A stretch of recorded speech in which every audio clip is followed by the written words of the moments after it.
बिहार के एक पुराने सुनसान रेगिस्तान की, जहां एक वीरान किला था जो सदियों से रेत में दफन था।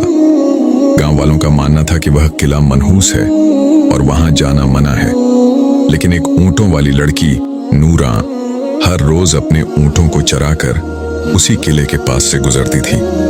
नूरा को डर नहीं लगता था, बल्कि उसे वहां कुछ रहस्यमय सा महसूस होता था, जैसे कोई उसे बुला रहा हो। एक दिन तेज तूफानी आंधी आई।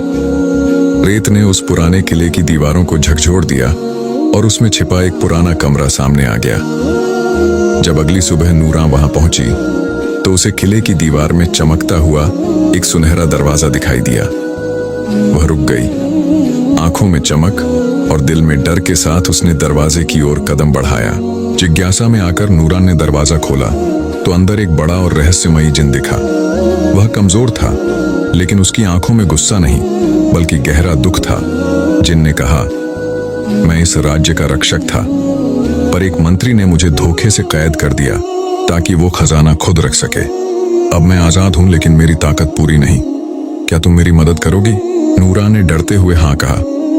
जिन ने उसे सिखाया कि कैसे रेगिस्तान की हवाओं से बात करनी है, कैसे रेत में छुपे संकेतों को पढ़ना है और जानवरों से मदद लेनी है।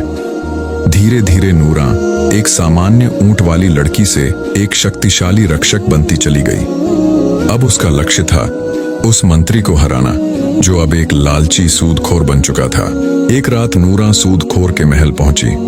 उसके साथ थी रेगिस्तान की हवा, रेत की जादू और जिन की शक्ति। मंत्री ने खुद को एक भयंकर राक्षस में बदल लिया, पर नूरा ने एक जादुई घेरा बनाकर उसे फंसा लिया। फिर रेत की शक्ति से उसे जमीन में हमेशा के लिए दफन कर दिया। जब सब कुछ खत्म हुआ, जिन ने नूरा से पूछा, तुम एक सादी ऊंट वाली लड़की हो, फिर ये सब कैसे कर पाई? नूरा मुस्कुराई और बोली, क्योंकि सच्चाई और हिम्मत से बड़ी कोई जादू नहीं होता। रेत में अब शांति थी, लेकिन हवाओं में अब नूरा की कहानी गूंज रही थी।